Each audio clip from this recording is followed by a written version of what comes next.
Howdy, I'm Clark Kinnaird, and this is a short presentation about electric motors. So get ready to be excited by motors that are quite electric. The basics of electric motors are pretty simple. Magnets either push or pull each other, depending on whether they're like poles or opposite poles. And you also know probably that if you take a conductor, like a piece of metal, and wrap wire around it, and then put electric current through that wire, you can make what's called an electromagnet. Okay, so you take those two pieces of information, that magnets can push or pull each other, creating a physical force, and that you can create a magnet by using electricity and a conductor.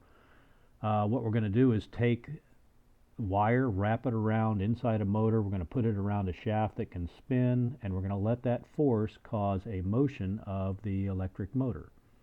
And notice the opposite also happens. If you spin a motor, it has a generator function and will actually create electricity. So it's either electricity in and motion out for a motor, or motion in and electricity out for a generator. In a block diagram view, we see that electricity goes into an electric motor, and mechanical rotation is the output. So the inputs would be characterized by, the voltage levels, the current, and possibly the frequency if it's a changing input on the electric side.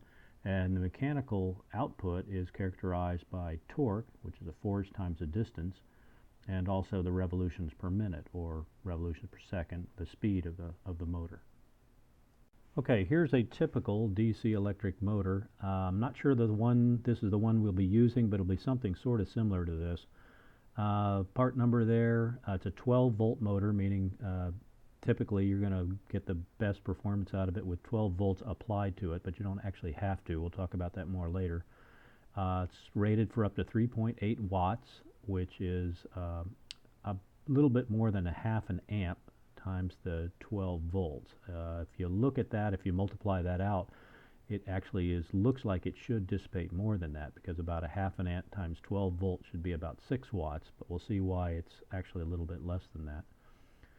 2,500 revolutions per minute is how fast it's expected to go, and this is also what's called a gear motor, in that it's not only a motor but has a reduction gear on the back end of it to increase the torque and convert from very fast spinning to a little bit slower spinning, but with more power.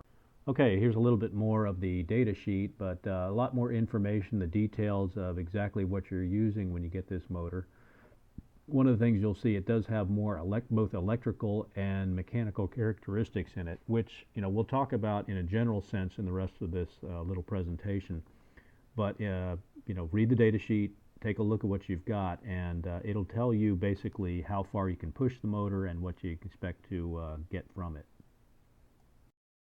All right, here's what's going on inside the electric motor. Electrically, we're looking at two wires, as being the electrical input, and there's the shaft on the right side there. So we've got, as far as an electrical model of this, we've got a resistance that just comes naturally from the wire being there, and it resists the flow of electricity through it.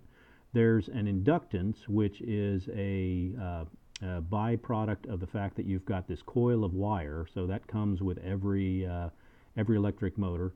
And then I talked about the generator effect. That actually shows up in the model as a variable voltage that opposes the input voltage. So what happens is, as that generator goes faster, it opposes the input voltage more, and eventually that comes to a steady state with the input voltage being applied and the generator effect basically canceling each other, and that's what's called the steady state speed. All right, let's take as an example this 12-volt motor we're probably working with. If we, at the beginning of a little experiment, we say, let's put 9 volts across the two wires. So we got 9 volts that goes through that resistor and then goes through the inductor, and then if the motor isn't turning, there's no generator effect. So it looks like there's 9 volts creating current through the resistor and the inductor that we saw before.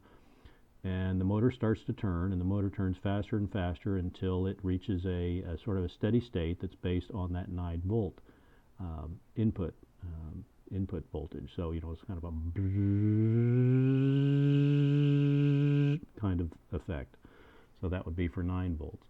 Then if we go to 12 volts, put 12 volts on it, we're going to get the same sort of begin it slow and then speed up kind of thing, and it's going to reach a higher steady state speed. So imagine a motor that's for 12 volts. And then if it's a 12 volt motor and we put 15 volts on it, we're going to have the same effect. It starts off with no back EMF or generator. We put 15 volts on it, it's going to go faster and finally reach a steady state speed. And if it's a 12 volt motor, at some point maybe it breaks, but anyway, so the speed, the steady state, and so far we're talking about just the motor itself with no load on it, is going to depend on the applied voltage. And in the case of a DC motor, if you apply the voltage in a positive one way and negative the other, it'll spin, say, clockwise, and if you reverse the polarity, it'll spin the other way. So the whole thing's fairly simple from that viewpoint. The other thing to consider when figuring out how fast the motor is going to go is what's its load, how hard is it working to turn. So that's a measure of its torque. With no load, like we talked about just before, it's going to spin the fastest. So that's the right and bottom part of this curve. If you make it work harder, it slows down, and if you stall it, which means you can like clamp onto it or it's a load it can't turn, that's its maximum torque, but its minimum speed. Okay, if you need more torque than you can get with your motor by itself, you add gears to it. Just, I mean, you're used to this with if you've ridden a bike or got a gear shift you pay attention to in your car. You can shift the gear ratio and get more torque either in or out of the system, but it has an effect, there's a trade-off with the speed. So it's like a lever. The faster you go, the easier it is to turn, or the other way around. Torque versus speed is a trade-off you have to make. Everything we've talked about so far has been what's called open loop, in that you apply a signal into the motor, electric signal, and you get a shaft rotation out. You get the motion that you want, but it's not controlled, so that if you mean to put in 10 volts but you put in 10.5, you're not aware of that difference. With closed loop control, you want some sort of feedback that tells you I'm moving at a certain rate, or I've made a certain angular change in the output. And an encoder, a position encoder or shaft encoder, is a way to give you that feedback so that you know something about what the motion of the shaft is doing. So it provides back an electric signal, which now what's not shown here is some sort of a computer or some sort of processing electronics that says how fast am I going and how am I going to deal with the signal that I get back, and is somehow going to decide, okay, apply more voltage or apply less voltage or change the polarity so I go the other direction. But that would be done in the electronics, either under the control of a computer or some other, maybe software, whatever it is going to take care of that decision-making process and close the loop and make those decisions. Inside an encoder, which is used to give you that feedback, there's a couple of ways to do it. One of the most common is to have an optical, basically like a grid you look through, and that grid is divided in this very simple example into 3 rings, and the rings are either light or dark, or maybe they're transparent or not transparent. But by having 3 detectors that look through or look at the rings, you can decide exactly where you are with regard to angle. Now this would divide with 3 rings. You can divide the shaft position into 8ths. So for example, if you were at the 1 o'clock position, the inner ring would be light, middle ring would be light, and the outer ring would be dark, and you'd know you're between 12 o'clock and about 1:30.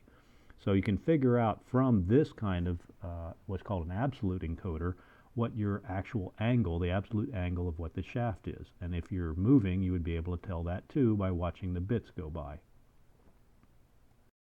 Absolute encoders aren't the only way to do it, and actually what's more common is to have something called a incremental encoder. So here you don't know exactly where what the angle is, but what you're paying attention to is how fast are some pulses going by. Same sort of effect of watching, either through a grid or looking at a grid.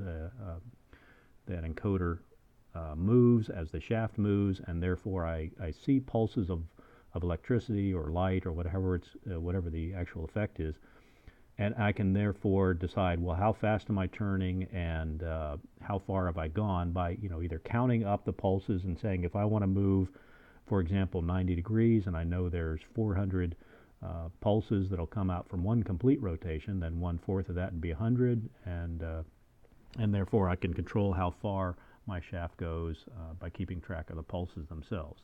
One more wrinkle to the whole encoder story is I also need to know which way I'm going with an incremental encoder, because if I'm going clockwise or counterclockwise, I'll still see pulses going by.